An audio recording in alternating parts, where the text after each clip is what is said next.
અમારે એરપોર્ટ જોતો જ નથી ને જોતો જ નથી અને અમારે બધો ખેતીમાં થાય છે, જીરો થાય છે, ચણા થાય છે અને સરકારને પૂરો ખેડૂ કરે છે.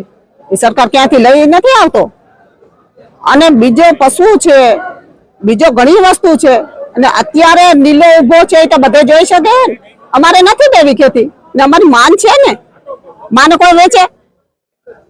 અને અમારે પીડાનો છે ધંધો, અમારે ક્યાં જવું નથી. આ સરકાર તો વેચતા પટલાવી દેવ પણ દેશે પટલાવશે, અમને જોતો જ નથી. એરપોર્ટ કોઈ દી અમને જોતો નથી.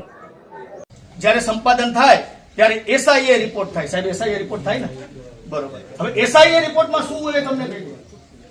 એસઆઈએ રિપોર્ટ એટલે આપણા સામાજિક જીવન ઉપર શું અસર થશે, શું અસર થશે એની બધી કાયદાની અંદર જોગવાઈ છે. ક્યારે કોઈ જમીન સીધી ખેડૂતો પાસે ડાયરેક્ટ સંપાદન કરવાની થતી નથી. એક નોટિસ આવે, ગેજેટ બહાર પડે. મેં તમને કાયદાની રૂએ જે મને ખબર હતી એ બધી વાત મેં તમને કરી કે જમીન સંપાદન પહેલાની આ બધી પ્રક્રિયાઓ છે. પણ એ સરકારશ્રી એના નીતિ નિયમ મુજબ એ ફરજ બજાવે એવી અમારા સૌ ખેડૂતોની અપીલ છે. સમજો કે જે નિયમો છે 2013 ના જમીન સંપાદન એક્ટના, એ નિયમો મુજબ આ રીતે તૈયાર થાય. ગ્રામસભાની 4 ગ્રામસભાની મંજૂરી લેવામાં આવે. પહેલા એક ખેડૂતને વ્યક્તિ નામ જોગ એને નોટિસ બજાવવામાં આવે. નોટિસ બજ્યા પછી જ સર્વે થાય. અને આ સિવાય કોઈ પણ રીતે સર્વે કરવામાં આવ્યો અને ખેડૂતો સાથે અધિકારીઓનું ઘર્ષણ થયું તેના માટે સંપૂર્ણ જવાબદારી મામલતદાર સાહેબની રહેશે. સમજો? આ સાથે હું મારું વક્તવ્ય પૂરું કરું છું. બધા ખેડૂત મિત્રોને મારે જે કંઈ કહેવું હતું એ મેં તમને કહ્યું. સાહેબશ્રીને અમુક વસ્તુનું આપણે ધ્યાન દોર્યું કે આપણી પાસે સંકટ આવ્યું ત્યારે આપણે અડીખમ ઉભા રહ્યા છીએ. હા, જે તે ટાઈમના નિયમો અલગ હતા ત્યારે આપણે તલવાર ઉપાડતા તલવાર.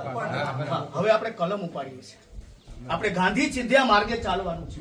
કોઈની કોઈ અધિકારી સાથે ગેરવર્તણૂક ન થાય એની સંપૂર્ણ જવાબદારી આપણે લેવાની છે. અને એ હું લઉં છું ગામમાંથી. સમજો તમે? મારી જવાબદારી. મારો કોઈ ખેડૂત નોટિસ આપ્યા વગર તમે નોટિસ આપ્યા પછી જો તમારી સાથે સંઘર્ષ કરે તો મારી ઉપર એફઆઈઆર દાખલ થાય. અને જો તમે નોટિસ આપ્યા વગર સર્વે કરો તો તમારી ઉપર થાય. સમજો? બરોબર ને? તો જે નીતિ નિયમો છે એ મુજબ સરકાર ચાલે એવું મારે ખાસ આજે કેવું હતું એ મેં તમને વાત કરી. આ સાથે હું મારું વક્તવ્ય પૂરું કરું છું. જય દ્વારકા. અત્યારે ખાલી માપણી થઈ. અરજદારે જે માન લો કે સર્વે નંબર આપ્યા એના કરતાં માપણી સીટમાં વધુ સર્વે નંબર આવ્યા. આપણે 240 જેવા 240 તો એને આપણે સ્થળ ઉપર ખરાઈ તો કરવી ને.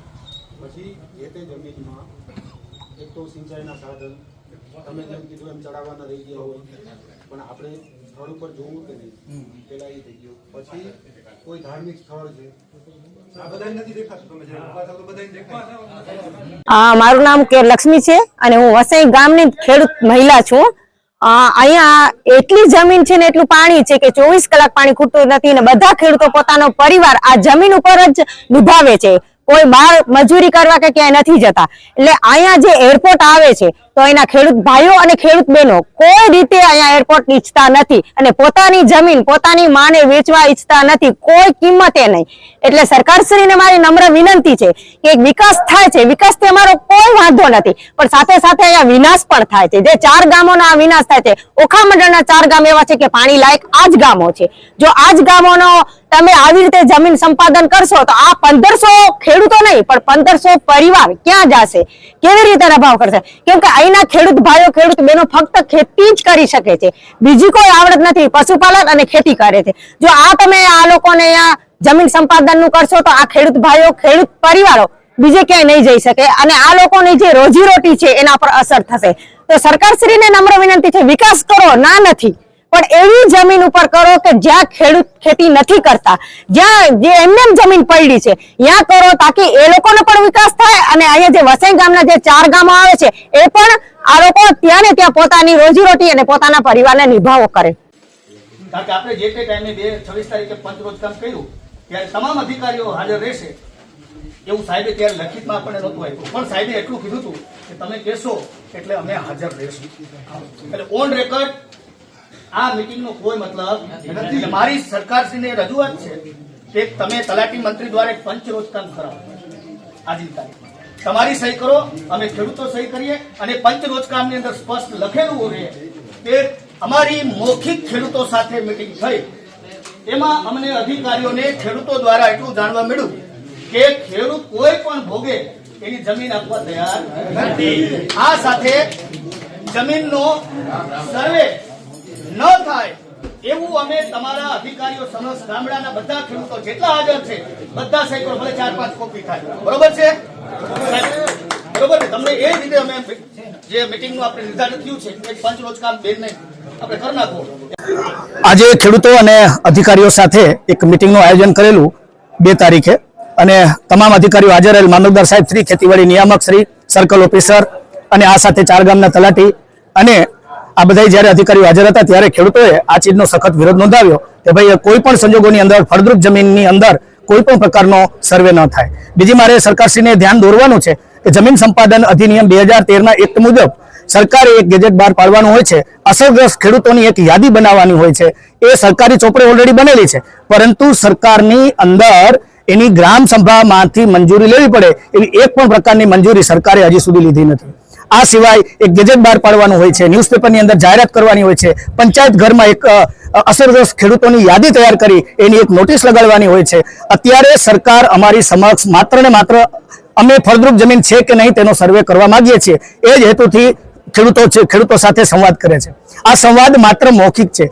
એરપોર્ટ આવે છે એ સરકારને ખબર છે, પણ ખેડૂતને આજની તારીખ સુધી કોઈ પણ નોટિસ બજાવવામાં આવી નથી. એટલે મારી ખાસ મીડિયા સમક્ષ એક રજૂઆત કરવી છે, સરકારશ્રીને પણ એ જણાવવું છે કે જો સરકાર અમને એક વ્યક્તિગત નોટિસ આપ્યા વગર સર્વે કરશે તો બિન અધિકૃત પ્રવેશનો ગુનો અધિકારીઓ ઉપર દાખલ થશે.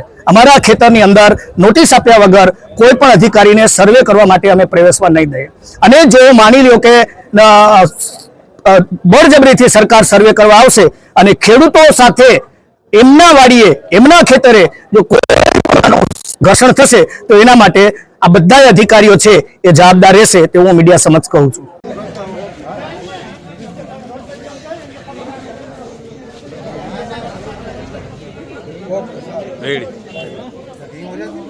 વસઈ એરપોર્ટ માટે પ્રાથમિક સંપાદન માટે જે સર્વે કરવાનો હતો એના માટે ખેડૂતો સાથે મુલાકાત થઈ, જેમાં વસઈ, ગઢેચી, કલ્યાણપુર અને મેવાસા 4 ગામના અસરગ્રસ્ત ખેડૂતો તથા ગ્રામજનો હાજર હતા. તેમની સાથે પ્રાથમિક જે વાત થઈ તે મુજબ તમામ અસરગ્રસ્ત ખેડૂતોએ આના માટે વિરોધ દર્શાવેલ છે, જેની માહિતી અમે આગળના કચેરીએ આપી દઈશું.